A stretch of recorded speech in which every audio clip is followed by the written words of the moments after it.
being disrespectful. Tyler Hero will give Lonzo 30 and Caruso. John. Wow, and Caruso. John, let me explain how this rotation goes. Wow. So in the off season, he was down. Then we proved that take extremely wrong. Now he has to create another take to make it look like to make him seem right. This again. is not a take, bro. We just talking. This is all the rotation. Now he's saying Miami, Tyler Hero 30. Come on, bro. Like, come on, bro. This. Why do you think you can beat Miami though? I just think we match he's up a well. Bulls fan. We match up well with them. But I think those are the three teams. Or if you pick them, I wouldn't be mad at you for saying it. Like I don't. He said I'm a Bulls fan. I don't think we could beat y'all healthy. I don't think we could beat Milwaukee healthy. Those are the two teams I don't think. You think you can beat Miami? I think we can. That's the one team that we want to face. So I think we in their matchup, hold up, December 11th. Miami's I'm good scared of defensively. I think Miami. we're a better offensive Hold team. up. So You are. in their second matchup, Miami versus Chicago, they blew you guys out. No, they beat us. They blew you out. Duncan bad. Robinson had 26, Lowry had 16, Harrell had 17. In the first matchup, the Heat beat you guys too. Butler had 18, Lowry had 19. So this narrative that Lonzo can't go, Lowry's been cooking you guys. So Duncan Robinson at 18, Gabe Vincent at 20. So wait, so you think, but Your next matchup is February 28th. No, wait. Okay, so that right there proves you When's the think. next time the Nets play the Heat? So those two games, That game so bad. those two games prove right there. You think Miami could beat us? No, I've already thought Miami could beat you. I didn't even have to look at the games. But those helped you, right? No, it didn't. So why'd you bring it up? Because you said that Lowry, that Lowry couldn't cook Lonzo. I wanted to see what he had versus you guys. But you just it's a regular season game. It's a 'Cause box if score if check, that's though. the You case, gotta because if that's the case, we beat. You just said the Nets can beat us with or without Kyrie. You said that we beat them already twice without Kyrie, but you still believe that. But you jumped to that Miami game very quickly to see if your take was accurate. No, You did. No, You went to the What? box score and just looked at it. No, I didn't. First of all, Wait, Lonzo- what take? first of all- What take? What are you talking about? You said that you think Lonzo could lock Lowry. And you brought up one game. I brought two. He had 16 Lonzo didn't plus play in the two. second game. No, he played both. So much for you watching all the Bulls games. He played both. I don't remember him playing the second game. So for one, Lowry had 16 plus in both. I was checking that. I didn't need to check it to think that Miami was going to beat you guys in the playoffs. I think Miami just has more depth than you guys, and they're a better team than you guys. How do they have more depth? Miami's What do you depth this year. mean? Gabe Vincent, Max Strus, dude, he's been wait, having wait, a Jimmy cannon. Butler out of Max Bio Strus have is been a out for like a lights-out month, shooter. and they're they're the third seed. Bulls could have used Max Strus. What are you talking about? Oh my God! Wait! We don't. He's a Max lights Strus out is nice. shooter. He's nice. Wait. They had Max. Why I say that? Wait. Omer Yurtseven's better than any backup big you have, bro. That's fair. But I don't think their backup guards are better than our backup guards. Dude, Gabe Tyler Vincent's Hero? been good. Tyler Hero was a backup. Outside of Tyler Hero, who else? What do you mean? Tyler Like, Hero is Gabe better Vin- than any backup you Yeah, have that's combined. cool, but depth is everybody. Stop saying one person. Depth is everybody. So keep Gabe going. Vincent Okay, has- So keep going. Okay, Let's let's go. just do it. matchup Let's for take this- matchup. Let's go. Let's just do matchup for matchup. Who's better between Lonzo and Lowry? I would say Lowry by edge right now. Who's better, Jimmy Butler or Zach LaVine? Jimmy is a 3. Look Okay. at you. Look at you. He said he's a Look at you. Look at you. 2, 3, whatever. Yeah, you said He's gonna do that. He's gonna Yeah, whatever. Jimmy's gonna be compared to Duncan- either DeRozan or LaVine. It doesn't Duncan is matter. the 2, and Duncan is Tyler Hero. Zach, Zach clears both of them. Yeah, he DeRozan's a cleared- 4. Okay. Right now. Jimmy. Who? DeRozan's a 4. DeRozan? Yeah, he is. Oh, Okay, Liddy. Jimmy. That's even better. Jimmy versus really? Jimmy versus He clears DeRozan. PJ. Jimmy versus DeRozan. This season? Who's better? Nah, Jimmy. Okay. This season? PJ Tucker or whoever you're for is Javante Green right now. They're you the said, same right? PJ, guy. no, PJ's better. No, PJ's better. PJ's Stop better. capping, bro. PJ's We know better. who PJ is. PJ's better. They're the Yes, same he is. guy. PJ's PJ a just came up with dog. a championship. That makes him better? So James Jones was better than a lot of guys? who No, came but up with PJ championship? Tucker. No, but James Jones didn't James have a Jones didn't vital even role. play. PJ Tucker started. James- Derek- they Derek- have the he same- all I said disrespected was they have the Tuck. same role. They're Yeah, the you same saw guy. this- But Disrespect Derek to Jones in the PJ playoffs Bro, I has said Javante disappeared Green, in bro. rotation. He doesn't start. Javante Green. What? He's under the Javante same Green's guy. gonna Are we talking What about the Javante or Derek Jones Jr.? Which one We're we talking about healthy. I think. Okay, who's better, Adebayo or Vooch? Adebayo. Okay, now let's talk about the bench. Your sixth man is Caruso. Who's better, Tyler Hero or Caruso? Tyler Hero. Okay, now Keep going. Why'd you stop? Oladipo, if he's healthy. It's not better than Kobe White. We don't know what. You see what you're doing, bro? We don't even know what Oladipo's Why are gonna you, We be. have bro? zero But, idea. but like, Yeah. but like, I feel like Oladipo can score you 10 to don't know 11 that, and play bro. good defense. You you don't don't- think he can do that?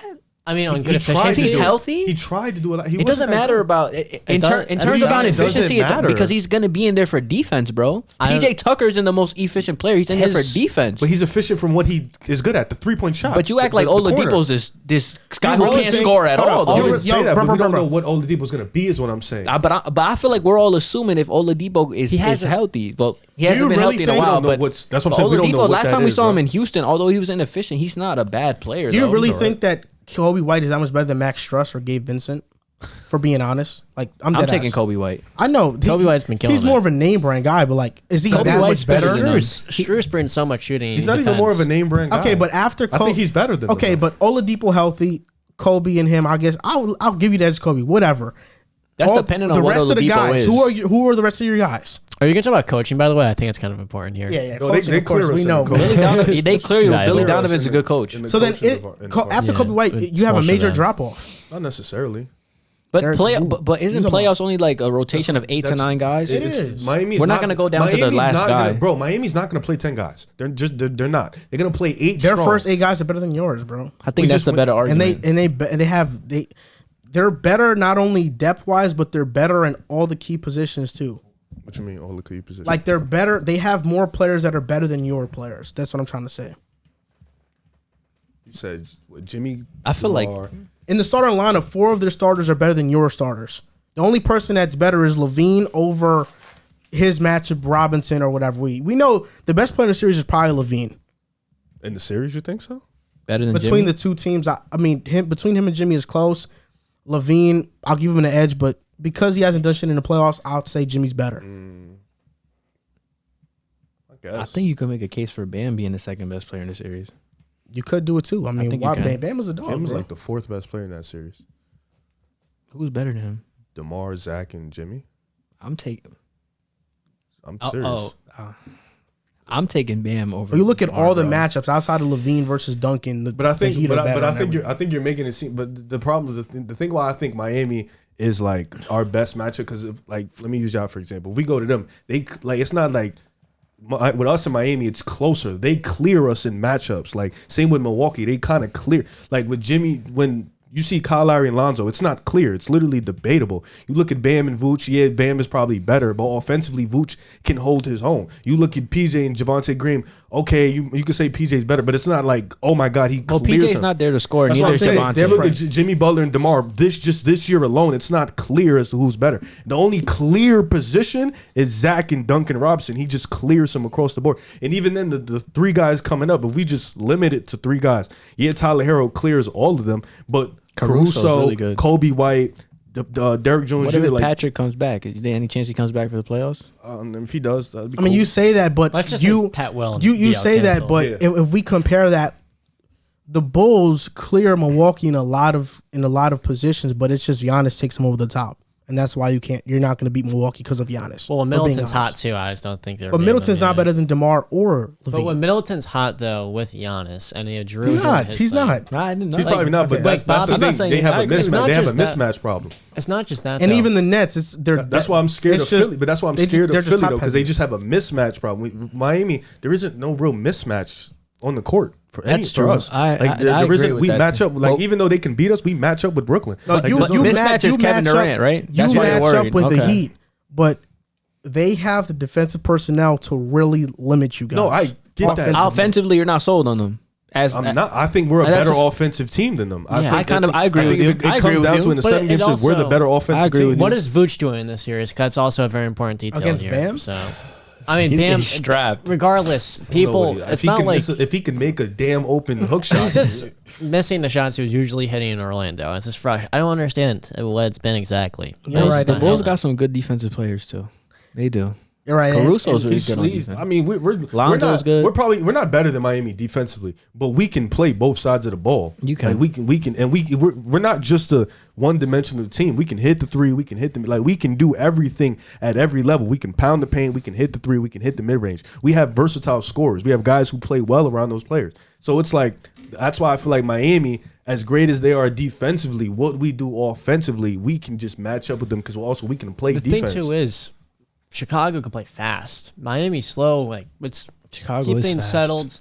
They're older. And With if we want to go Miami- slow, Yeah. give DeMar the ball and let him operate. Like Against Jimmy? we can DeMar sit here can and mix run it too. up. We're so versatile, bro.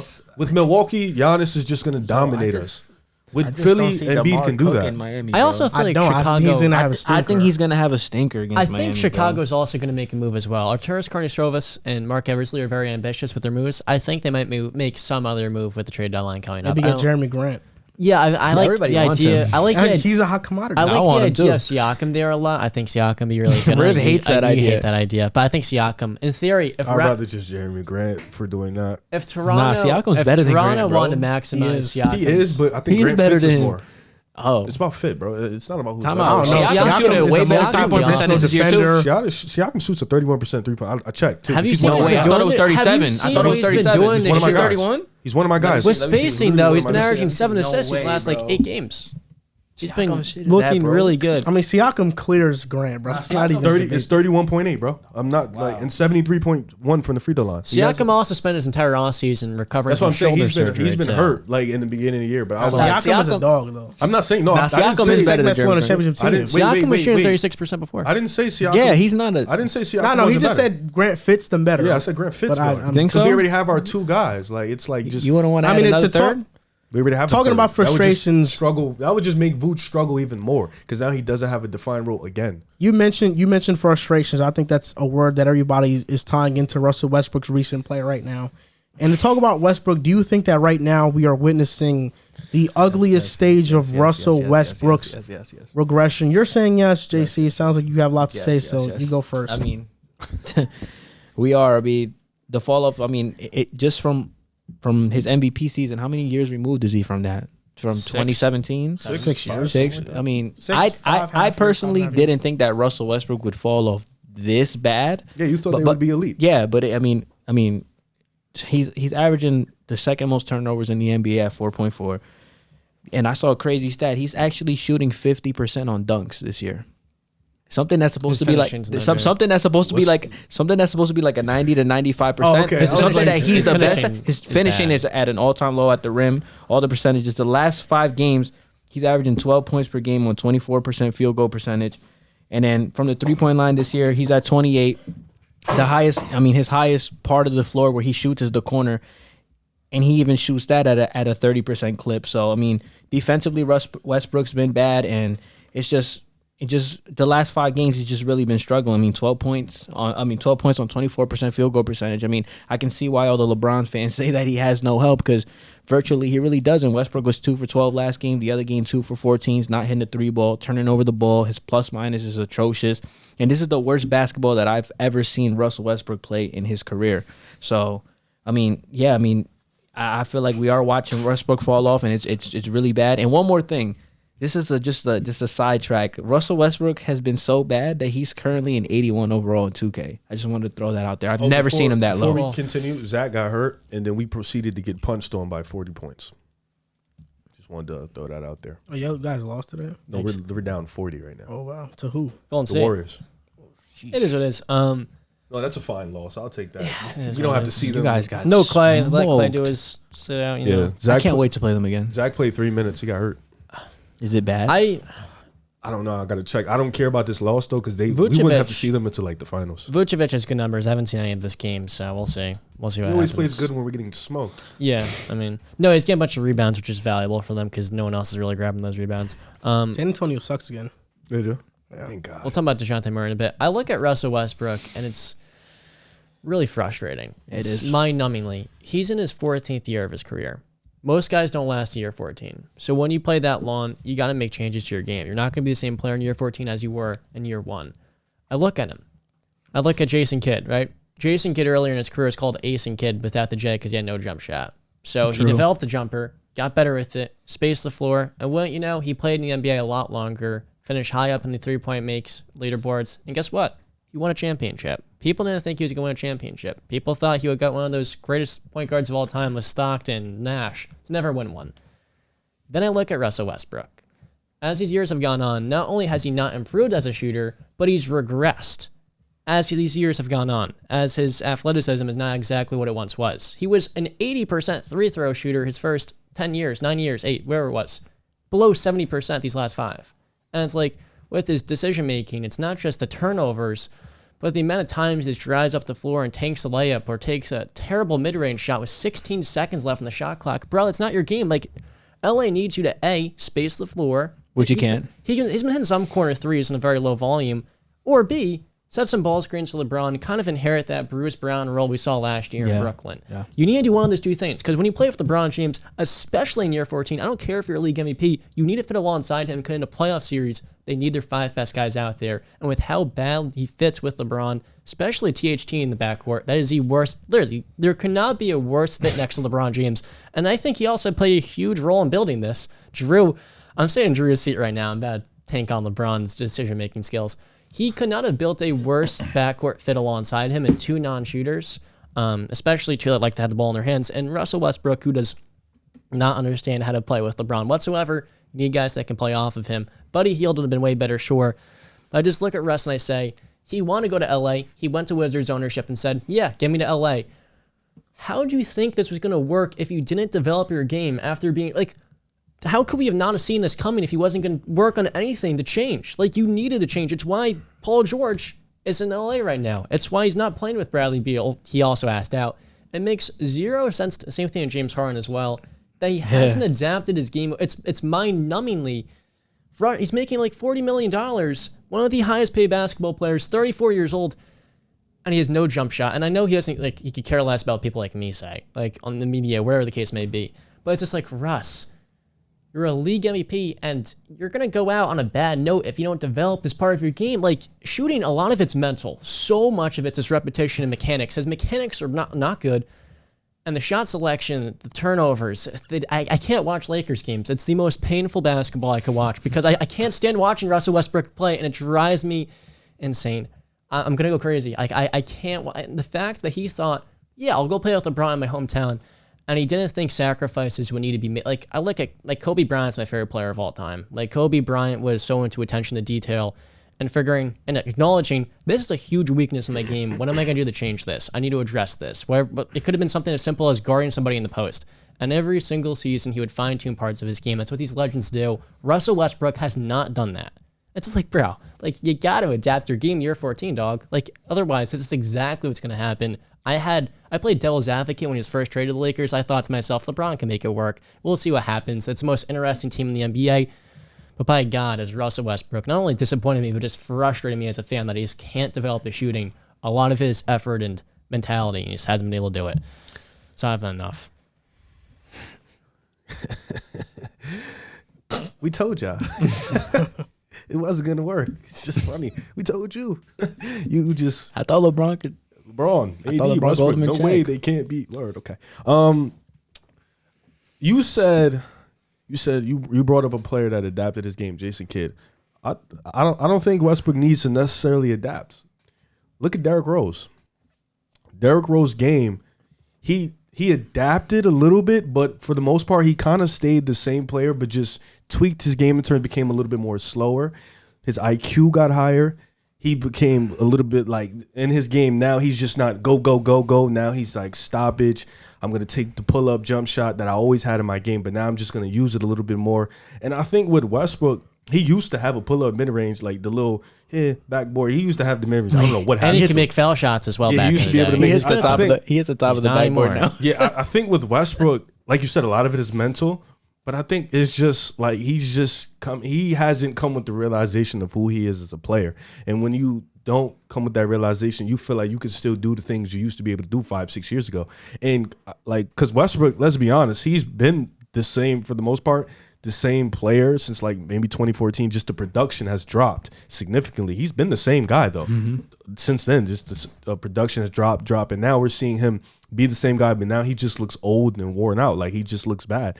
And I think for Westbrook, he, granted, he's going to go down as one of the best. We know that. He's going to go down as an all-time point guard. He's going to first ballot Hall of Famer, all that good stuff, whatever. But like you said, the way he's ending his career, it's bad. Like, it's going out bad and worse than a lot of guys. Allen Iverson bad. Pretty much. Yeah, in a sense, yeah. Because he reminds me so much. And I think with Westbrook, he just needs to, and I don't know who's talking to him. I don't know who's in his corner. I don't know what LeBron is telling him. AD is probably not talking to him. But I don't know what LeBron is telling him. Rondo, I don't know what he was telling him when he was there. They probably don't even speak. But I think with Westbrook, somebody needs to talk to him in his corner, like his friends. I don't know if him and Harden are still friends. I hope so. Maybe him and PG, they said they're really close. Maybe you could chop it up with him. But it's like it's really tough because it's like you see a player like that who's been great for so long. come into a new situation, you is that part of you that wants him to win. In that triple-double season, the MVP, he put his whole heart out there.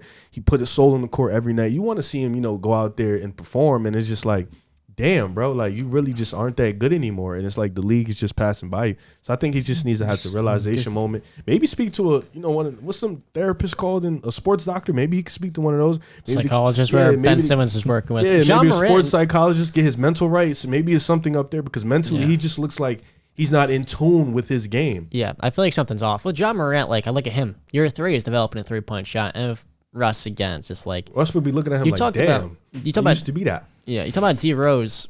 Like with D Rose, it's like he didn't even play with LeBron. LeBron, when you play with him, it's LeBron James, so it's like a completely different condition. You need to play off of him. And late in games, LeBron's not playing off of you. You're playing off of him. D Rose has played with LeBron. I mean, how long that didn't work out. How long did that go? Like a player like that, I don't think can play with a guy exactly, like him. But Russ with his contract and the fact he wanted to go to LA, and LeBron's like, we'll bring you in. I just think to myself, I'm like, what are these conversations like? Like, I feel like Russ is aware he's not a good maybe he's so confident that he thinks he's like, I can knock this shot down. But I feel like he has to address these areas of his game. There's like, Russ, like you got to work on your mechanics and like you're confident, but it's just like, dude, what does he do in the off season? You can't hit. I don't know. I don't. Some people just aren't born to be shooters, bro. That's really what it is. Some people just don't have it. I feel like he's just one of those guys that just doesn't have it. Mechanics. But yeah, that's what I'm saying. His mechanics aren't horrible though. No, they are. They're I don't think they are. They're not that bad. They're not good. Y'all making it sound like he's Michael Kidd Gilchrist mechanics bad. It's not that bad. That's like an extreme case. It's not that bad. But like his mechanics aren't good. Sean Mario's. What's wrong with his mechanics? The way he releases his jump shot and the way he jumps it doesn't line up with the way he it's hard for me to like. I don't know. Devin the Lab tweeted one time that his mechanics are good. And Devin the Lab is somebody I trust. They're not that bad. That's a good person to trust. I mean, I don't know. He just said he thinks it's a confidence thing. Yeah. He's been confident his whole career. I don't think he has confidence in his shot. He's bro. not a lot of it is. I see Russell Westbrook get an open pass from players and have an open shot and not take a 3 and dribble into the mid-range. So you think his confidence has wavered over the couple because he was able to hit that mid-range jump shot? I think it begins with touch. He's lost the touch, like from the foul line. Everything. You can't be shooting. There's no way you go from hitting that and then hitting all backboard. Something's wrong when you release. Russell Westbrook was featured in a documentary by Showtime. It was about him. It's called Passion Play, and I watched that documentary last night, getting ready for this segment to see, if anything in the documentary would change my mind about him. Because I didn't want to bash them. But surprisingly, nothing really did. Nothing really changed my mind about them. A lot of the things that he was blaming the media about in that documentary were things that he inflicted. Like, for example, he would, in the finals, I don't know if you guys remember this, but Magic Johnson, when Russell Westbrook was in the finals in Game 2, said that Russell Westbrook played the worst. Yeah. He had 40. He played the worst. That was the worst point guard performance he's seen from a player in the NBA Finals in history. Mm-hmm. And Russell Westbrook had 27 that game, but it was the fact that he didn't get Kevin Durant or Harden involved. And Russell Westbrook, when that criticism surfaced, he was asked about it in that documentary, and he basically got defensive about it and said, could I played better? Maybe. Like, what do you mean? You shot 10 for 20 fucking 7. Like, how the fuck does somebody say, can I have played better? Oh, maybe. You shot 10 for 27. Like, how can you not realize that you weren't giving Kevin Durant the ball enough and be like, you know what? Yeah, I could have done this better. Like, instead, you're just deflecting and like, oh, it's not really my fault. I was watching some of his post-game interviews after they lost to Memphis, and when they asked him about John Moran, about the block he had in that game, they asked Russell Westbrook about the block. Russell Westbrook didn't have an answer like other players saying, man, Josh is a special player. That's what he does. All Russell Westbrook said was, it's a block. You're so quick with your answers. You're so like that with the media. And then he wonders why he has this perception. It's because you give answers like that. Obviously, if a reporter's asking you a question like that, they want you to answer it in a way like, do you think Ja's a special player? Pay homage. And even if I think even if a reporter asked Russ that question, he would have said, "Isn't it fucking obvious?" Like, I think he would give a sly answer, and that's kind of what he does. But to talk about Westbrook and his regression, I don't know why everybody is so surprised Russell Westbrook doesn't fit with the Lakers. This was so obvious before the season. It was obvious he was regressing. Last year, to begin the season with the Wizards, we all thought he was regressing, and that was the year he was actually going to fall off a cliff because in his first 163 shots, he only had 163 points. The Wizards were 1-8 with Russell Westbrook, and he was shooting 37% from the field. I thought at that time he was going to fall off, but then he came back around and turned around this season. Russell Westbrook has not been able to fit with any superstar player, whether it's been Kevin Durant. Paul George. They made the finals, yes, but Kevin Durant left because he didn't want to play with Westbrook. It's the best kept secret in the NBA community. Paul George had an MVP-like season with Russell Westbrook, but come playoff time, Russell Westbrook disappeared. They had no success. They never got out the first round. With James Harden, I'll give Westbrook the benefit of the doubt because he was dealing with a quad injury and just had come back from COVID. But because of Westbrook, they were about to lose in the first round to OKC. It was that close. It came down to a James Harden block on Lou Dort. That's why the Rockets won. And then they got smashed by the Lakers because they left Russell Westbrook wide open. Now with LeBron, it's clear they don't work. It doesn't fit. He hasn't been able to fit with KD, with James Harden, with Paul George, with LeBron James. This isn't surprising. And before the season, this wasn't surprising. This takes away nothing from what he's been. He's a 9-time All-Star, 9-time All-NBA, and everybody wants to knock his triple-double, but his team's record when he gets a triple-double is 142-51. That's a 60-win pace. So his stat padding leads to wins. So if you still want to call that stat padding, then that's you, but it still leads to wins, so I'm fine with it. But the truth is, he's 33 years old. His most recent injury has been a quad injury. He's been dealing with injuries. He's had knee surgery earlier in his career, and this is just him regressing. It happens to every player, but with players like Russell Westbrook who rely on their uber athleticism and they don't have a jump shot, it just looks like this. It's also befuddling. His three-throw shooting dropped 20% in 5 years. Like, that's an anomaly. You don't see that. I don't understand that. But then the other thing, too, is, like, I look at Bruce Brown in Brooklyn. He worked with James Harden setting ball screens and rolling to the rim. Even at 6'3", he was, like, kind of playing that center hybrid role. Mm-hmm. I thought Russ can do that with LeBron. The thing I didn't realize is that Russ doesn't have a modicum of touch. That's pretty important when you're rolling to the rim, taking soft floaters. Bruce Brown had the floater. Yeah, exactly. Yeah. Bruce Brown had that. I don't know why I was not realizing that, but Russ doesn't have the touch to knock down floaters on an efficient clip.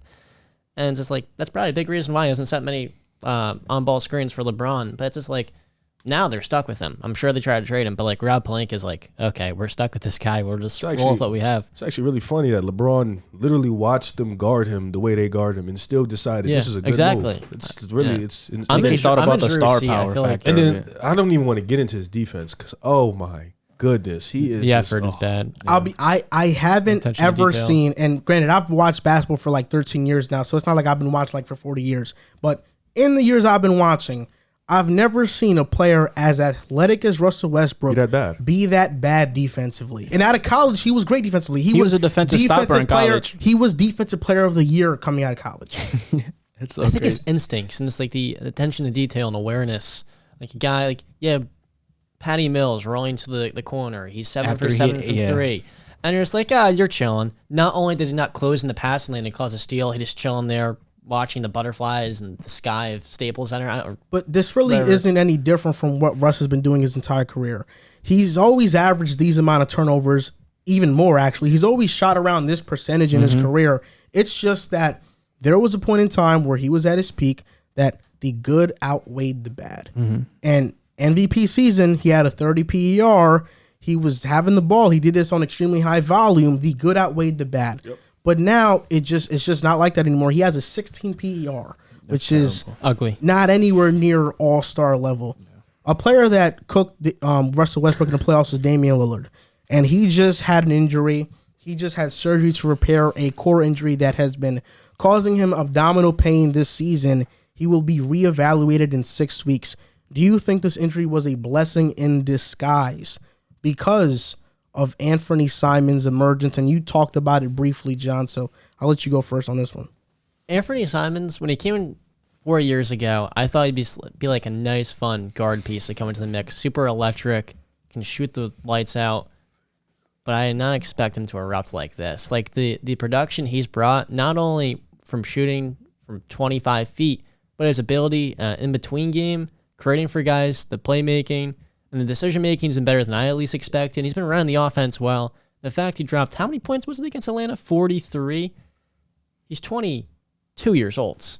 Yep. That's insane. And it's just like with Portland, you now get to see what he can do for a full season. He's barely been playing. Last year, he played 17 minutes a game. This year, it's upwards. Now you're at least giving him the keys to the offense for quite a bit, maybe the entire year. So I think for them, they're going to figure out exactly what Anfernee Simons is.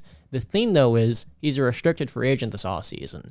So if he plays at an insanely high level and they have CJ McCollum and all these contracts on the books, and some team like Sacramento throws Anfernee an $80 million offer sheets, what is Portland going to do? They can't really match that, so they're going to have to shed some salary. So I feel like with them, teams are going to start to realize how good he is. They're going to throw him a crazy bag in the offseason. Now it's like, do you trade CJ McCollum? Because I would totally do that. The thing, though, is no team in the league wants to take on CJ McCollum's contract for $33 million, but there's teams like Dallas and even Detroit I alluded to earlier that could use him alongside Luka and Cade.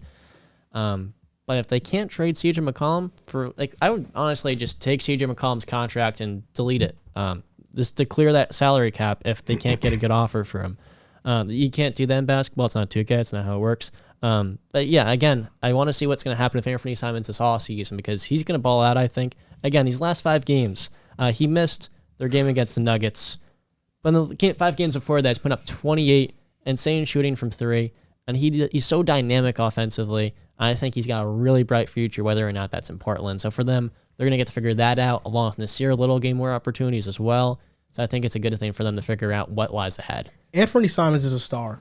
There's just no other way to put it. I know that this is a low sample size, and you might, Riv right now is looking at me in a way that it looks like he's disgruntled. But Anfernee Simons this year as a starter has started in 8 games. He's averaging 21 points, 3 rebounds, 6 assists, shooting 48% from the field and 40% from 3. And right now, Riv is giving me a hard time about me saying Anfernee Simons is a star because before the season, when we were giving our 6th Man of the Year predictions, I said Anfernee Simons could be in the running, and Riv laughed and said there's no possible way that it can happen. But now you see Anfernee Simons balling out, and now you want to roll your eyes. Well, that's really funny. I'm not just fronted. I'm just confused. You jumped to star? He's going to be a star. He's got a lot of Garland in his game. I feel like those two guys are very similar. Undersized guards that can do so much. I didn't think you would go that far. Anfernee Simons, well, I've been thinking he's going to be a star for a while. I just never really said it, but I've been thinking he's going to be a star for a while. The other day, I was actually trying to search my tweets to see if I've ever tweeted about it because he's one of the guys that I'm really high on, kind of like the Malik Beasley I was really high on. Last season, he averaged 16 points per game per 36, and this year it's at 19 per 36. He hasn't gotten the minutes because of how much minutes Dame and CJ get. That guard, those guard roles are just filled up, and that's why Simons hasn't had the opportunity. But even last year, even his rookie season, even his second season, when you watch Simons play, you see the flashes with him that, okay, wow, this guy can really be good. And this is the first year that now, because Dame and CJ are injured, he's getting more of a chance. And I think this is a blessing in disguise because they have something in Simons. You give him the keys. You trade Dame. You trade CJ. The only young players on the Blazers right now are Simons and Nasir Little. You have to get younger. Nasir Little has been better. It's obvious that Chauncey really likes Simons because he's been giving him this opportunity. The Blazers are the 10 seed. They're 16-25. I mean, they aren't going to make the playoffs unless Dame comes back and goes on a miraculous run, which could possibly happen. Their intern GM, Joe Cronin, hired Andre Patterson as an assistant GM. He was in Cleveland and Utah's front office. And we've seen Cleveland has rebuilt their team through the draft, getting younger. Utah has rebuilt their team. They let a star Gordon Hayward walk and then drafted Donovan Mitchell. I feel like this is the time to trade Dame for young players to build around this core. I'm not saying Simons is going to be the best player on the Blazers. I mean, maybe they can trade Dame for a Jaylen Brown, and now Jaylen Brown becomes your young cornerstone, and Simons is there with Brown and Nasir Little, and you trade CJ somewhere else, and maybe you can get another young piece for him. but it's time for a rebuild. It's been time for a rebuild since forever. And maybe now that Anfernee Simons is coming onto the scene so quickly, it pushes the Blazers to make a move once Dame recovers from his injury. But Anfernee Simons is going to be one of those guys that becomes a star, and we're all going to be like, where did he come from? Because nobody saw this coming because he was buried under Dame's minutes. But he's going to be a star. 24th pick, 2018. From IMG Academy. Yep, out of high school. Crazy. Played with Josh Green. Yeah, he's better than Josh Green. Desmond Bean have a few words about Josh Green. Wow, so you think he can be a star? I think he is going to be a star. He erupted against Atlanta. I mean, Bad Dame defense, said he's a sure, star. but Dame said he's a star. I don't care what Dame says. Dame said he's a star. He said it last year, Dame's too. a real one. I feel like he wouldn't just do that. Like, he's working with this kid every day. He came in at 18 years old. No, yeah, he was really, because he came out of high school. Yeah. I'm not gonna go that far. You know, I think it's still a little too early for me to jump and say he's gonna be a star. I still want to see what they do with Dame. I do think though they should trade Dame. I think it's time. You know, I think it's time to give Dame. I know Dame wants, his heart is the loyal route. I understand Dame wants to, you know, try to build something. Well, he's one of the greatest players in Portland Trailblazers history. Let's get that out the way. I say Can I say the? he's not better than Clyde Drexler. I'm not allowed to say that? Okay. I don't think. I think that's pretty close. I don't think. I don't know. I do understand Clyde's Clyde did different, get though. him to the finals. Clyde's different though. Clyde is. Yeah, it's different. disrespectful a little bit. That's why I but say he's one of the greatest. Like, he's top two easily. Yeah, like him or Clyde, whatever. Yeah. So That's this was last year, April in 2021. Dame said, I'm his biggest supporter. I just got a lot of confidence in him. I know how talented he is. I know how much ability he has. And when he gets in those positions, I'm just always trying to encourage him to keep going. Don't be shy. Don't worry about what people think. That's what he said about him. So, do you think a Dame and a Simmons backcourt could work? Simons, pardon me. Or do you think for him to really become a star, Dame has to go? Simons at the 6 man, then Norman Powell at the 2. And Norman Powell at the 2 I like a lot. You have Nazir Little. I was pronouncing his name wrong earlier at the 3. This was an article from 2018, October 19th. Damian Lillard sees Blazers' future in Anfernee Simons. We couldn't see nothing else. He had to see He that. said this. Dame said this. I see him as he's going to be a star here when I'm on my way out. And that's exactly what's happening right now. I mean, I think you can get a lot back. You know, you trade Dame, CJ, Nurkic, maybe not Covington. You probably can't get nothing back with a second rounder. But those 3 guys, and even maybe Powell, if you really want to just start the whole youth thing, you can get a lot back for those 4 guys. Powell is really valuable. He can be an extreme value for a playoff team. Nurkic, he said if Dame go, he goes. So you just, wherever he feel like he want to go, get him out of there. And then CJ and Dame, obviously, you can get a couple first-round picks for them. Dame especially, about 3 of those, a solid player. So if you, and Simmons has been solid. You got a point guard. Little has been really good as of late. So you got a 3.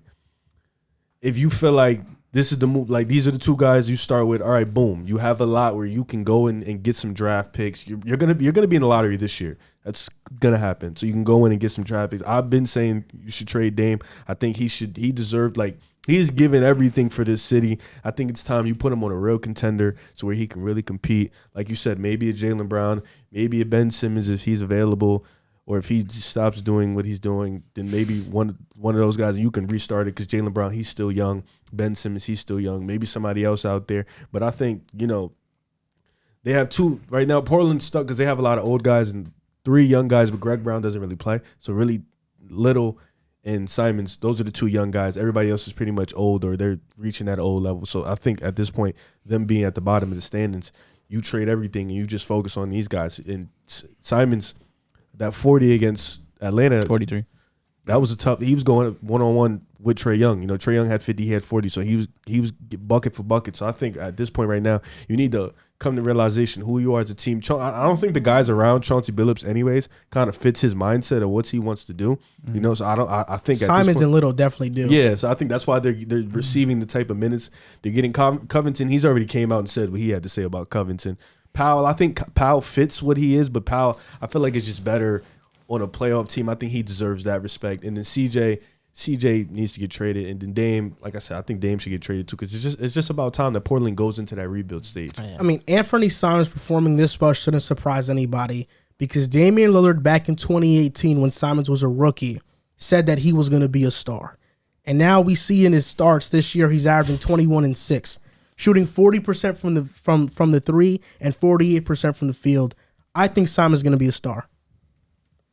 I can't disagree with that. And I hate that I'm so late on it because I should have made this prediction. You're like not last late. year. You're extremely early, bro. I think it's probably apparent he's going to be a star. Like he's already. I think he you put us watch. all on. I think you watch him and you're like, he's going to be a star. Even in but you that can say Brooklyn that about game, a he lot was of really people, good in though. that Brooklyn no, but game. his offensive game is polished.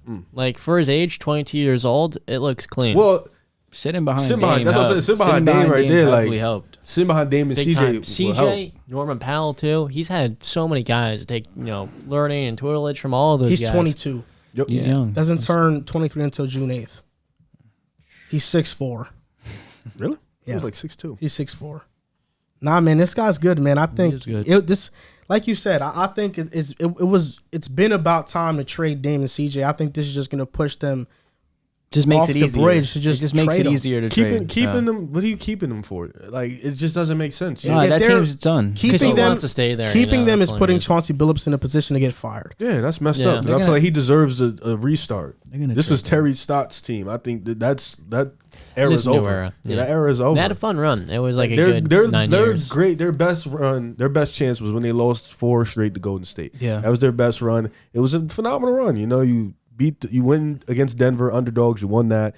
You beat some good teams, but that was it. That was- last year was their best team. They lost in the first round to the Joker with no Jamal Murray. Yeah. At that point, you should have known it's over. Like this is a wrap. Like John asked this in the topic list yesterday when we sent him over. Do you think he's the best Anfernee in NBA history? No way. Don't do me like that. I was joking. I Oh, was about to completely say. joking. Don't do it like that. Penny. I purposely I said listened. Penny? No, I'm Yeah, Anfernee Anfernee Hardaway. yeah, I As- thought as- you said something else. As a That's joke, Yeah, I thought you were talking about Embiid, and I listened to all the things. I was pretty serious with the first 5 bullet points. The 6th one was Anfernee. Is Anfernee Simons the best Anfernee we've seen? 'Cause I just watched him drop 43 for the 3rd time. against technically, we've Atlanta. I never was like, seen him.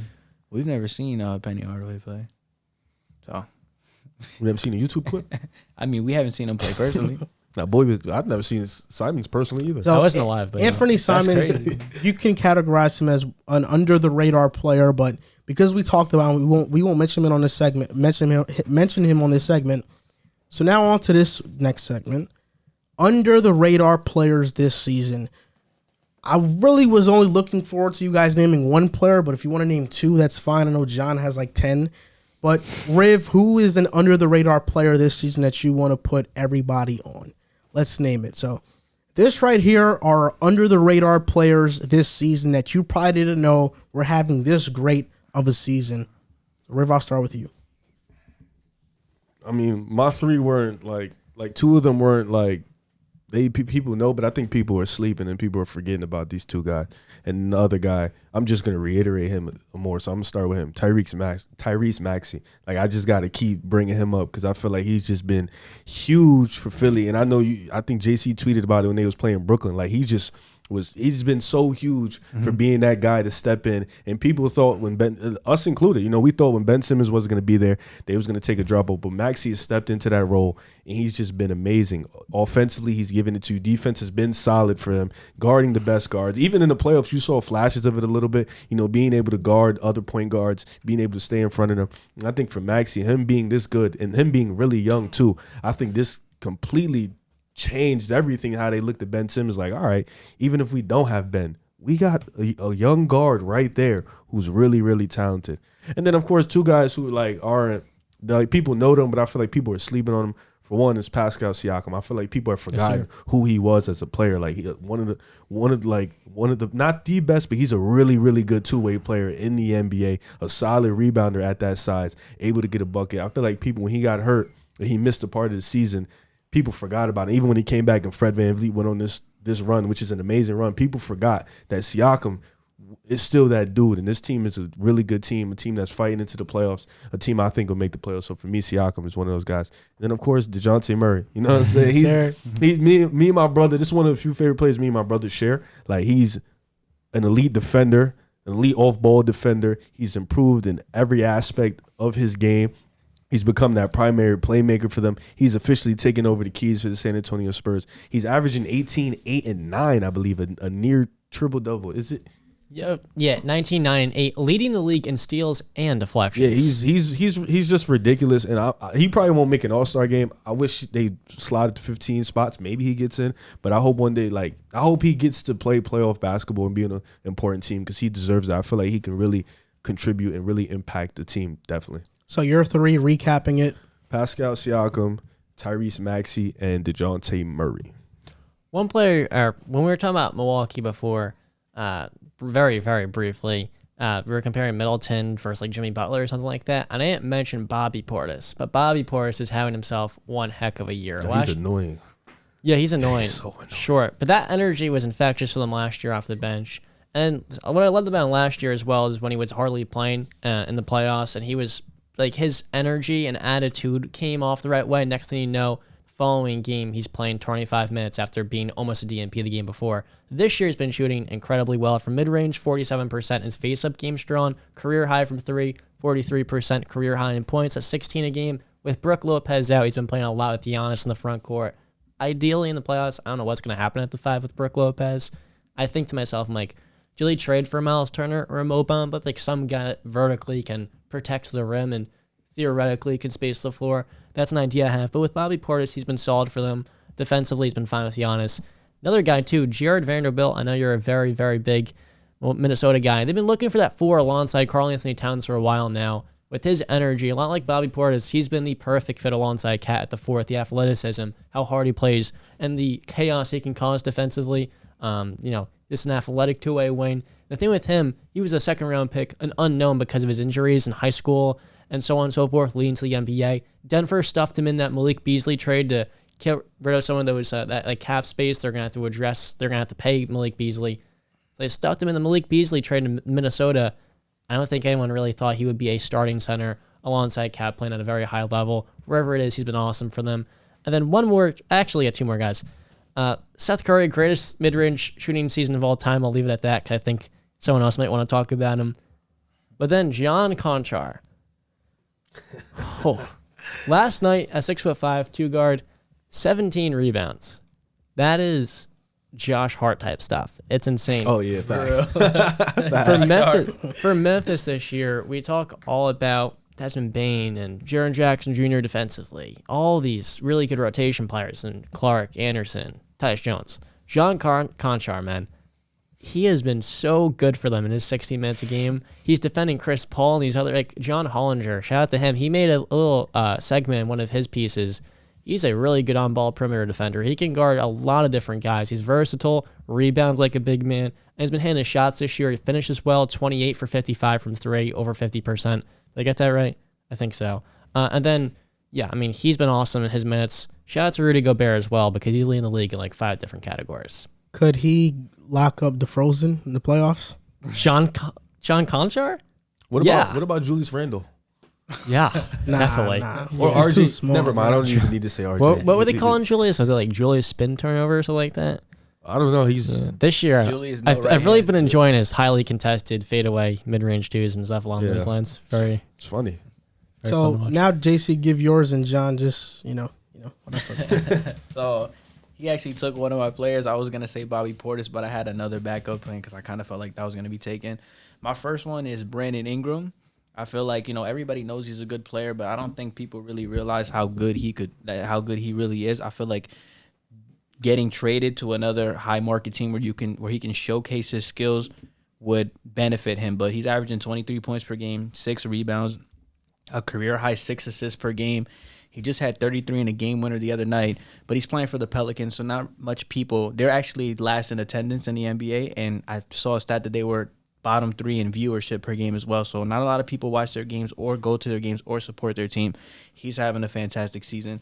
Another player that I had that I hated, but I kind of learned to like him because I wish he was on my team, was PJ Tucker. Another guy, this year he's shooting basically 50% from the field. You went to the dark side, bro. That's crazy. He's shooting 50% from the field, which is a career high, and he's number 1 in the NBA in 3-point percentage at 46.6 on about 3 or 4 attempts a game. So offensively, though it's a short sample size in terms of shots from the 3 and from the field, I've never seen PJ Tucker be this efficient. These guys, being out, he's had to step up offensively. Defensively, he's still there, so he's still what he is. So he's having an under-the-radar season, not really much of a household name. And then my last person is Desmond Bane, but we talked about him before. This season's averaging about close to 18 points per game on 46% field goal percentage. And he's shooting 42% from the three as well on, I want to say, about 6 to 7 attempts a game. So his attempts per game are there. He's another player, he can get overshadowed by the John Moran because obviously John Moran is the guy in Memphis. But a lot of the success for Memphis, a lot of it should be credited to Desmond Bane as well, just his leap this year. So, yeah, those are my three guys, Brandon Ingram, PJ Tucker, and Desmond Bane, who are players that are flying under the radar but having great seasons. So I have three players here. First is Seth Curry, averaging 16, shooting 51% from the field, 41% from three, and 87% from the free throw line. He's almost at 50-40-90. He's been fantastic this year. I was going to mention Bobby Portis too. Bobby Portis has been flat out amazing this year, and he's having a career season, 15.5 points per game. It's career high, 9.1 rebounds. If you look at his per 36 numbers, he's always been around this type of guy. But he's finally getting the minutes to show it. You saw that in Chicago, yeah. He was good for us. Shooting 48% from the field and 43% from three. Just absurd efficiency. And Eric Gordon. I mean, this guy's averaging 14, and he's shooting 45% from three this season. He is going to be a guy that gets bought out or traded to a team that is in contention, and we're going to be like, that was an amazing pickup by that team. I'm glad that you mentioned PJ Tucker, though, because I think I've been telling you guys for a while PJ Tucker was this good. You guys, you're still trying. They're still trying to sleep on it like he's not like that. His floater game this year, he's shooting 65% of floaters. Jamal, I'll never off of short rolls. Ever go to that side? Never. But now it's more popular to know that Tucker is that guy. I mean, he's still more popular for his shoes than his game. Nah, that's false. No, it's facts. His floater game's been clean. He'll probably always be more popular for his shoes. So to recap our players, I'll recap our players. Riv, name two to three of the players you have. I said I have Pascal Siakam, DeJounte Murray, and Tyrese Maxey, the underrated club. Bobby Portis, Jared Vanderbilt, and John Conchar. I got Brandon Ingram, Desmond Bane, and PJ Tucker for mine. And for me, Seth Curry has to be here. Eric Gordon shooting 45% from three. And Bobby Portis having a career season all around. Rookie ladder, our last segment of the show. Who's your top five? And we can kind of breeze by it a little bit or maybe spend some time on it. Who's your top five? I'm curious to know. Riv, who's your top five? Go from 5 to 1. 5 to 1. Or you can go to 1 to 5 because I think, especially with this, 1, 2, 3 should be very easy. Yeah, I think number 1 should be Evan Mobley. Clearly, I think not only has he been the most impactful rookie, but they're winning. I think winning. I think like for rookies, most of the time they come into situations and it's supposed to be a losing season. But I think when you're contributing that much to a winning team, an actual playoff team, that should just put you over the top for me. Mm-hmm. So as long as Evan Mobley and Cleveland stay around that area, I think he'll unanimously win the Rookie of the Year. But right behind him is Scotty Barnes. I think him, even though Pascal Siakam has come back, Fred VanVleet has improved his role. He hasn't had to do too much, but he's still been one of their best defenders. He's still been a key playmaker for them. Like he's making passes out the pocket that you wouldn't even understand as a rookie. And I think for him, like I said, same thing for Evan Mobley. Toronto climbing back up, them getting healthy and beating the right teams at the right time, because they were healthy and teams are beating on them. So now when teams aren't healthy, they doing the same thing back to those teams. So I think that them being a playoff team puts Scotty up there for me. And then I don't know how to say his first name, so I don't want Franz Wagner. Thank you guys. Yeah, he's just been. He would be one if all these teams were trash. Honest to God, he would be one. But like I said, winning matters. He's been the most consistent rookie all year. In my opinion, he's been the best perimeter defending rookie all year because of his versatility, the fact that he can switch on any bigs, wings, guards. It doesn't really matter. His shooting has been solid for them. His ball handling has been. I didn't think he would be that much because at Michigan, he didn't show all this. He was a rotational player at Michigan. Just a glue. Jack of all trades type of guy, but now he's doing it all. So for me, he's at 3. And then 4, like I said, Cade Cunningham. He was going to catch up. Everybody knew that. He just needed a couple games under his belt. The scoring has been as advertised. The only thing I would say with him is he just needs to get his handles up. But other than that, the scoring has been advertised. Even with Killian Hayes playing as bad as he is, and Detroit being horrible, Cade is still able to do what he does on offense. So for me, Cade is at 4. And then at 5, I got your boy Josh Giddey. You know, Josh Giddey, he's been the best playmaker on Oklahoma City Thunder. You know, the playmaking has been advertised. The rebounding is there. He's basically, the scoring hasn't officially caught up, but he's doing basically everything for them. He's been a solid defender for them as a rookie, and his impact has been shown. So I think for Josh Giddey, he has to be at 5. It was between him and Jalen Green, but I think in terms of impact, you know, for Josh Giddey, when he plays, you can see the energy is infectious, and he's been doing his thing for Oklahoma City. He definitely helps SGA out when it comes to that playmaking. I don't have Cade or Jalen Green in my top 5. Wow. I don't. Cade, no. Okay. Yeah, Cade they're is not crazy. in my Cade top not? 5. Cade Really? is insane. Evan Mobley is 1 for me. He's averaging 15 and 8 with 2 blocks basically, and he's part of a playoff team right now. So him for me is 1. I have Franz Wagner above Scotty Barnes. Scotty Barnes his play has dipped as of recently. Franz Wagner is averaging 16, 5, and 3, and he's been efficient. Franz Wagner has been a surprise for me this year. I viewed him as a utility role player, but he has exceeded my expectations. And granted, this is a bad team. You know, even Michael Carter-Williams put up great numbers his rookie season on a bad team. So maybe Franz Wagner still ends up being a role player like I thought he was going to be. But right now, he's shown a lot of flashes that he can be more than that. 3 is Scotty Barnes. I think that's pretty obvious. He's averaging 15, 8, and 3.5. It's just he's been on a recent slump.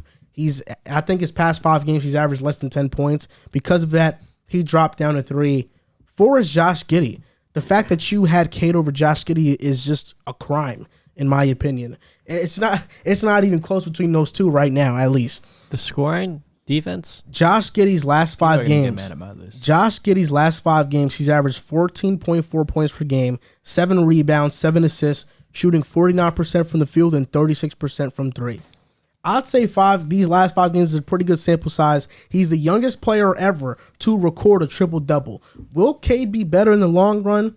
Possibly. But Josh Giddey right now is having a better rookie season, in my opinion. Cade has just been way too inefficient for me to put him in the top 5, shooting 39% from the field, 32% from 3. Josh Giddey's been more inefficient on the year. Not in the last 5 games. I'd rather I looked at Cade's last 5 games, still inefficient. So I'm not. They've both been up and down. And number 5, I feel like I'm the only one that's going to mention him, and I'm glad I'm going to mention him. It's Herb Jones. Good man. Herb Jones is the 5th guy. That's not a bad guy. Bravo. Yeah. Herb Jones in his last 10 games is averaging 13.7 points per game, 5 rebounds, 2 assists, shooting 52% from the field.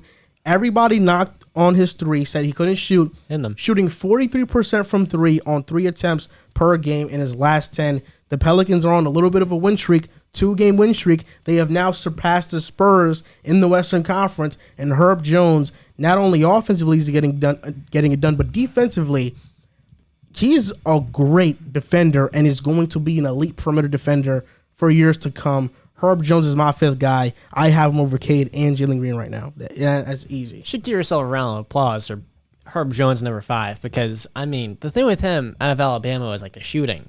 As it wasn't there. I ranked on, him as my 5th best small forward in the draft. That's interesting. Like, defensively, he is so versatile, and he had 1 game against the Cavaliers where Ricky Rubio got hurt, and they were down early in the first half. It was ugly in the first quarter, and he was, along with Garrett Temple and some of those other guys, willed them the victory. He dropped 26 points. Mind you, he's 23 years old, definitely an older rookie, sure, but I mean, 4-year player. I mean, Riv knows before the draft I was very high on Herb Jones. I mean, the defense. I loved Herb Jones. The thing was, like, with him, the difference between, like, a Derek Jones Jr. and a baby Mikal Bridges was, like, the shooting. And now that he's starting to show signs of the shot developing, he's been working, like, same guys in New Orleans that helps Lonzo and so on and so forth develop their shots. It's looking promising. And that's been something he's worked on since the start of his rookie year. I'm sure he's working on in college. A lot of it's repetition and confidence. My top 5 small forwards, if I can remember correctly, 1 was Scotty, 2 was Kuminga, 3 was Franz, 4 was, I forgot, I think it was Giddey. As small forward? Okay. Or 3 was Giddey, 4 was Franz. It was interchangeable, and 5 was Herb Jones.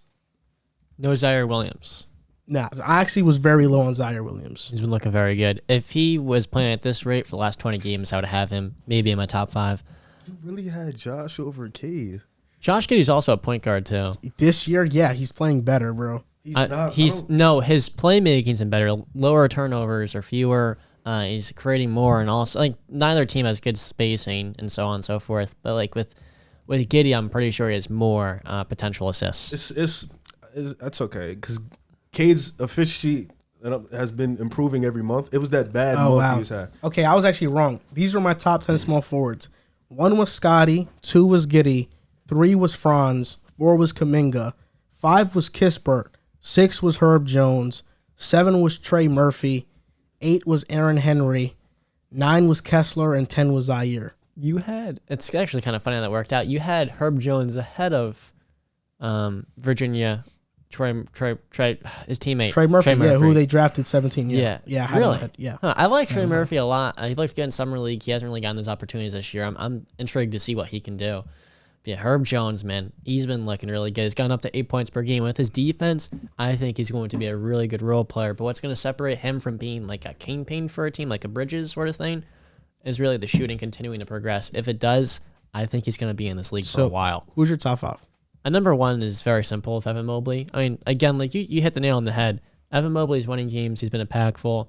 And with all these rookies, none of them have been like necessarily consistent, but he's been the most dependable presence for his team and the most valuable rookie.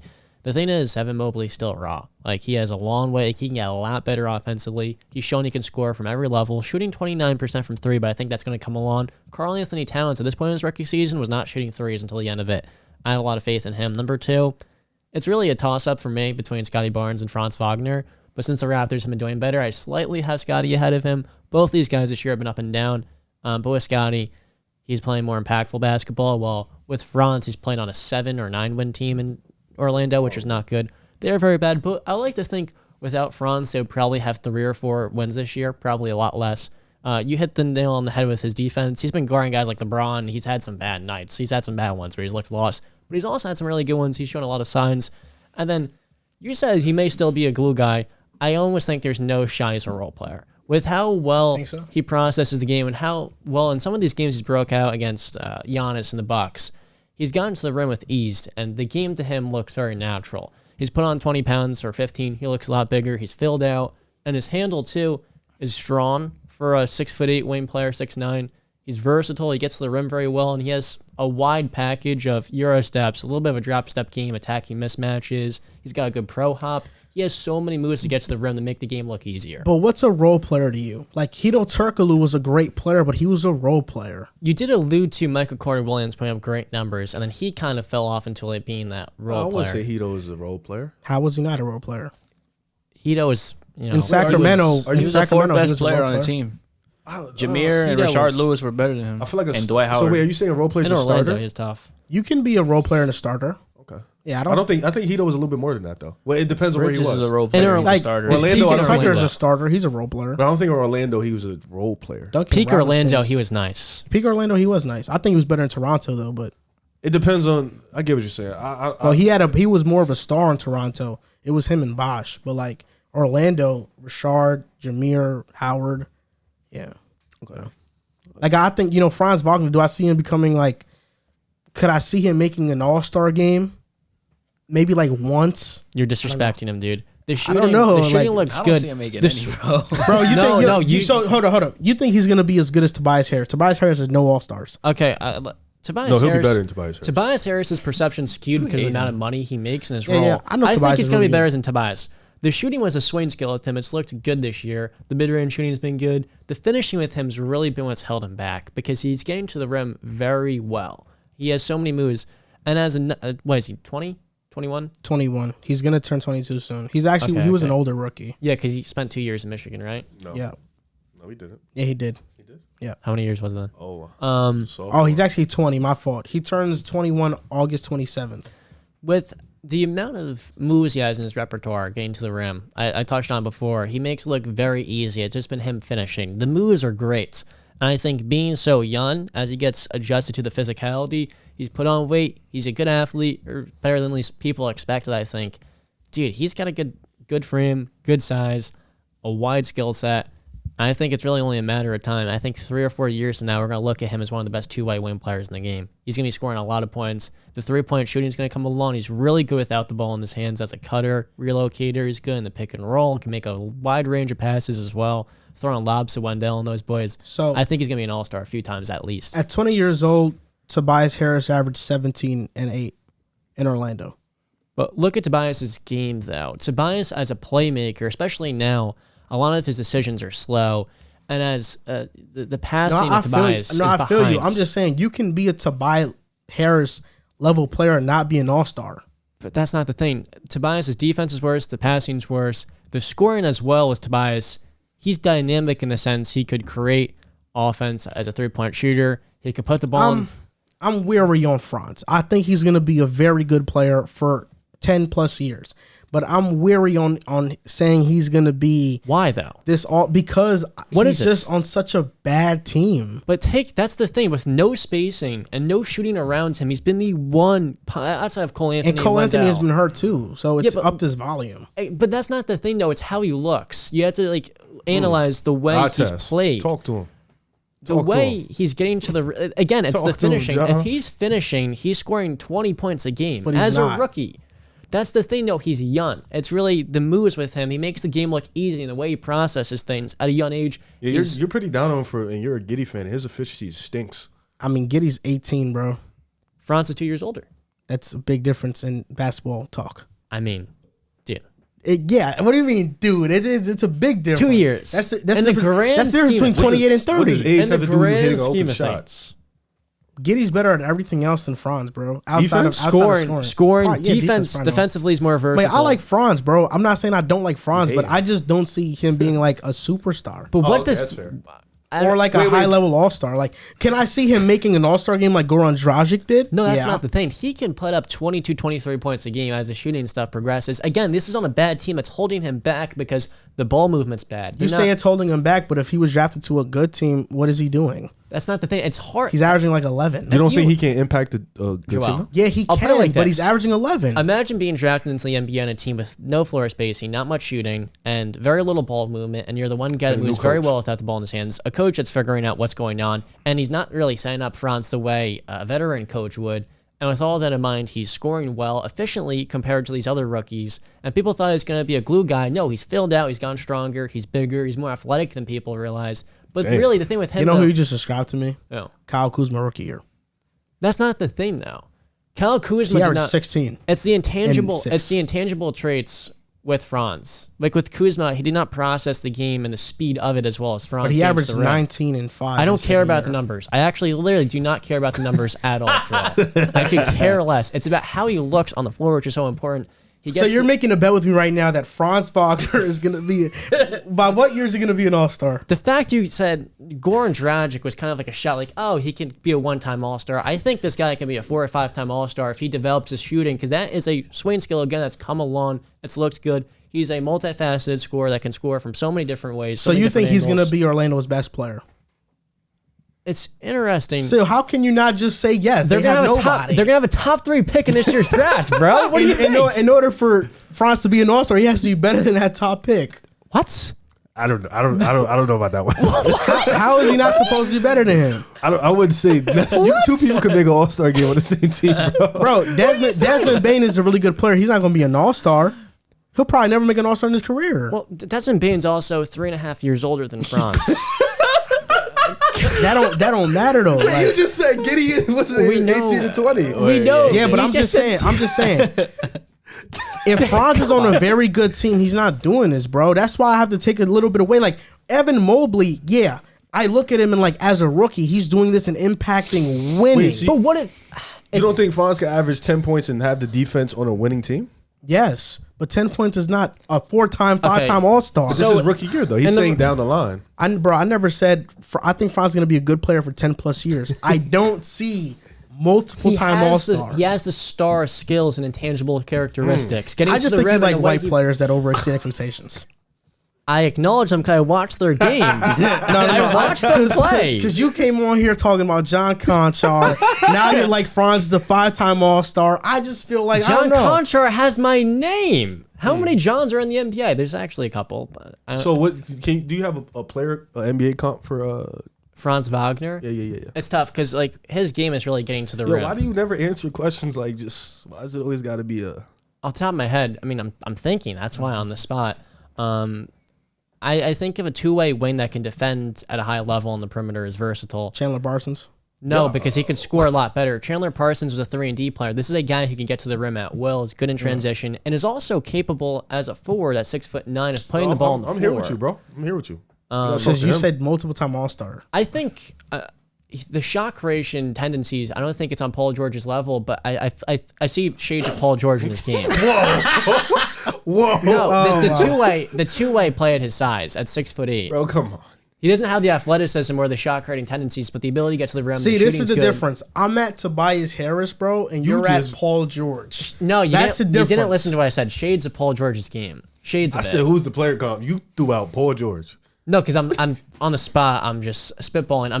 I'm laying out his game because for some people they're looking merely at, we're talking about the rookie of the year ladder, so the stats are important. But we're just merely looking at the stats. I'm trying to say he has the characteristics of a Paul George type player. It's a two-way wing that can defend at a high level, is versatile, and has the size as well, and can get to the rim. I'm not saying again. You didn't listen to me. Paul George. Paul George is a multiple-time All-Star. So if you think Franz can get there, you said that. Paul George is a very capable playmaker that can put the ball on the floor out of the pick and roll. Franz can do that. As a shooter, what can Paul George do? Wait. What can Franz do? I'm saying he's one of the best shooters the NBA scene. Franz is a good shooter for a rookie. It's not like it's a swing skill, small sample, but like the shot looks good. And again, with little spacing, he's been shooting. But you know, Paul George decent. has like everything, like off the dribble shooting. So does Franz can do a little bit of everything as well. But it's like his ability to get to the rim is very, very good. He defends very well for his age.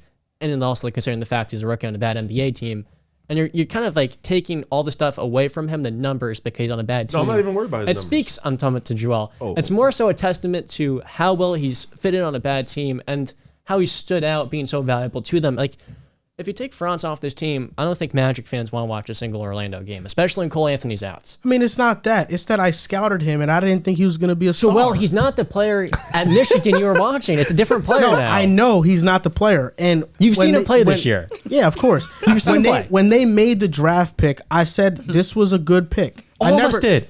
Everyone did. Everybody did not think it. We were all wrong. No, it wasn't. No one thought he was going to be a star. When he first, it's not about that. It's not about that. When he first got drafted, everybody praised the Suggs pick, and everybody was kind of sorrowed down about the Franz pick. I know that's how it was. That's how it was after the draft. He's exceeded everybody's expectations. That's for sure. But I don't see him becoming a multiple-time All-Star.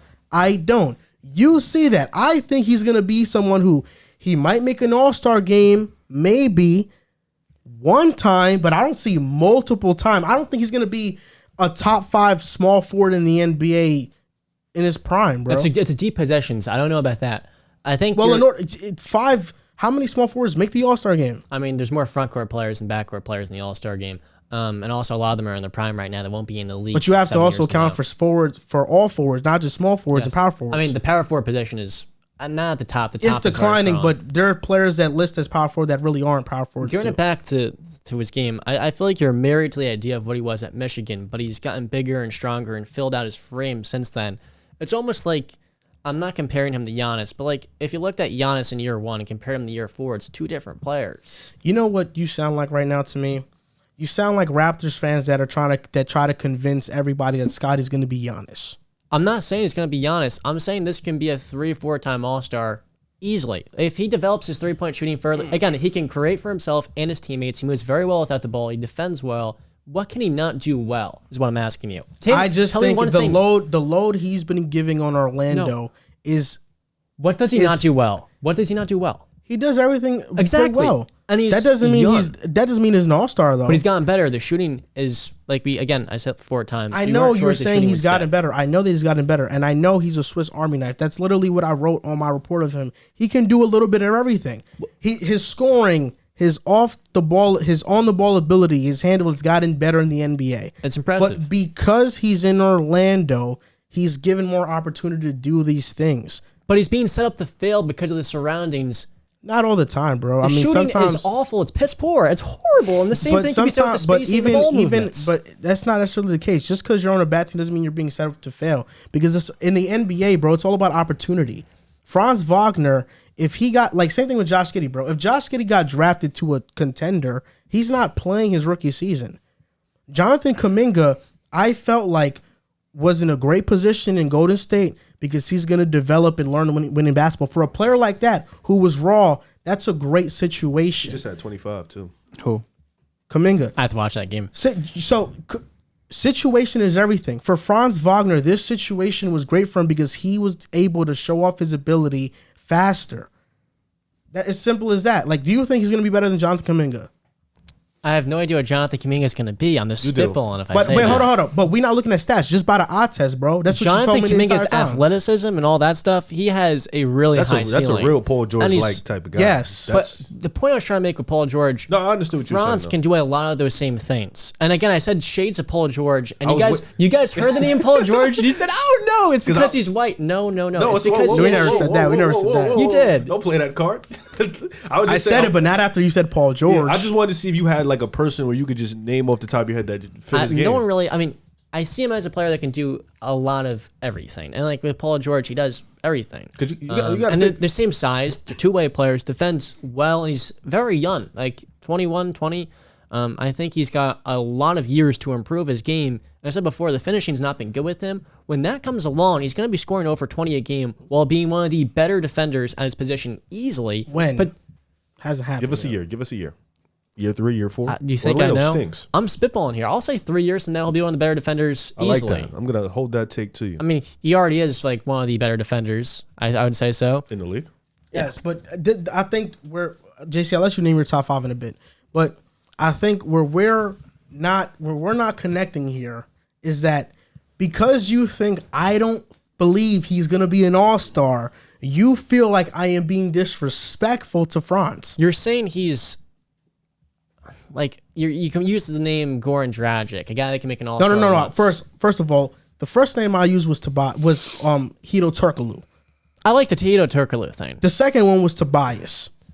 Tobias, the reason Tobias 18 and 8. Tobias, I mean his game is very frustrating because it's not as multifaceted as Franz. His game is a lot different because he could actually do things outside, dribbling the ball a lot and scoring a good amount and shooting well.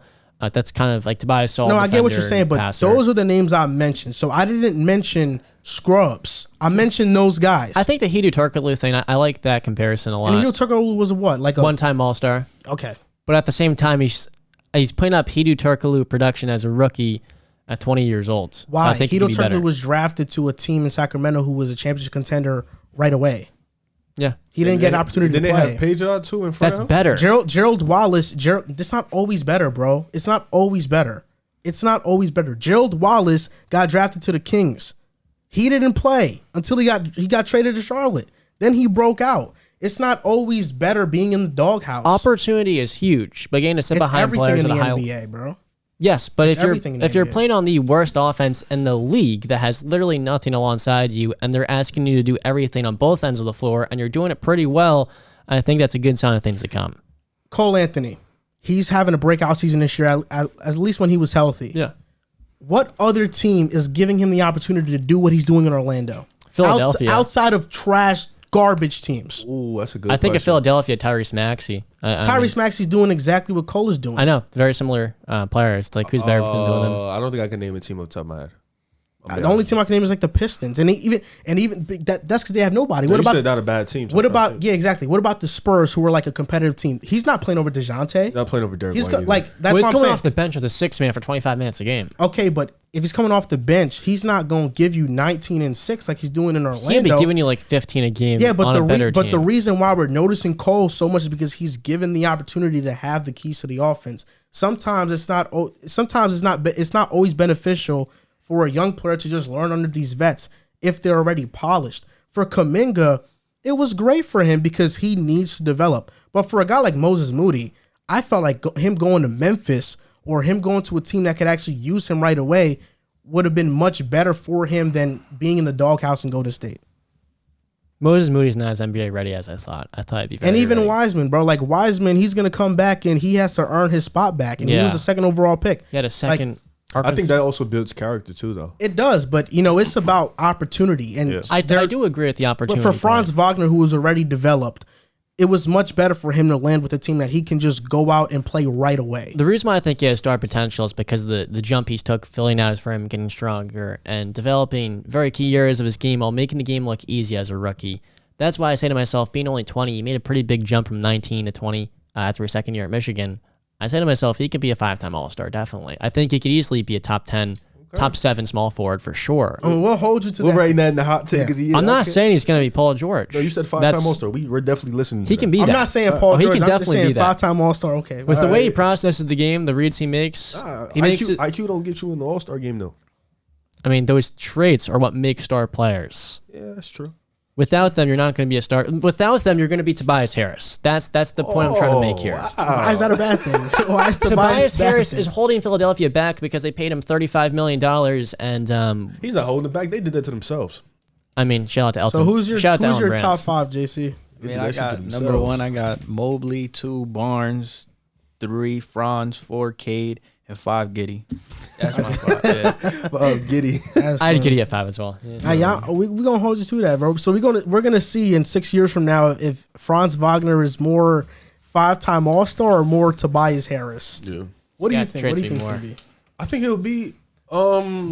I like the Hito Turkoglu one. I'll be honest, bro. I like that too. I'm still not giving up on him just being a solid player for 10 plus. But I think at worst he'll be that. You know, I Yeah, think like, he'll be. I know think that- what you're asking is like the high end extreme, like not extreme, but like that's the hope. But I think at worst he's gonna be a starter in this league for 13, 14 seasons. Like he'll be that. Like he'll be a contributor on any team, whether it be a high level team or content. Like that's the type of player. But what you're asking for, it could happen. I don't see that though. With the But jump I he's wouldn't be took, I surprised. have faith. Yeah, I've that's- seen him that's- improve. He was a completely different player almost from what it seems like when you watch him 8 months, 10 months I'm ago gonna just say to this: now. the NBA gets better and better every year, and talent comes in every. That's true, single but year. also at Michigan, they had to run a system, bro. Franz didn't have any freedom to do anything. Honestly, exactly. at Michigan, nobody had freedom to do anything. Yeah. So But they didn't, to that. So in that they sense, didn't you're have right. He any has player. benefited. yeah, They that's didn't. that's Juwan facts. didn't see any player that he felt had that opportunity. Like at Orlando, he's really, especially now with Cole's injury, he is given the keys to just do your thing. And Suggs been hurt too. He's averaging 18 points these last 10 games Oh, he's without been Cole. good. Yeah. He's Yeah, solid. he's been good. Good rookie season. It's just First team. I've seen rookies before average 15, 16, W. and then fall off. The difference is He caught Kuzma too. Kuzma's stayed the same. well, yeah. yes, was the more number. LA, If you though. look surely at the numbers of making a rookie of the year ladder, yes. But when you're looking at the instincts and awareness these players have, the traits that make a star player more than just a above average scout. starter, it's completely different. This guy's a scout. Okay, what? So you're telling me Kuzma had none of those traits? Kuzma did not process the game as quick as he did as a playmaker. He was not coming off ball screens and creating. Yeah, for but his he's teammates like not. the way He's he did. not a. That's not his game though. His game is not that. But he's definitely improved as a defender throughout the years tremendously. Kuzma's a very good defender now. When he first got into the league, you couldn't say that about him. He was a great defender for that championship run. And he came in at 23. France is 20. And what happened to Kuzma? His second year in the NBA, he averaged 19. Then LeBron came, his numbers dropped, and Opportunity. it hasn't been until Washington where he's gotten the opportunity like you said, where he can strive again. You're telling me if a star player comes to Orlando, Franz is going to do the same thing? Like that's where I have a little bit trouble with that. Like I have a little bit trouble with that, but we're on this show here. A lot of hot takes on this show. Hopefully you guys enjoyed it. It was almost 4 hours long. We're at 3 hours and 50 minutes. So that's going to do it for episode 146 of the Pick a Side Podcast. You can follow us on Instagram and TikTok at Pick a Side Podcast, on Twitter at Pick a Side Pod. Thank you guys for watching and or listening, and we'll see you next time.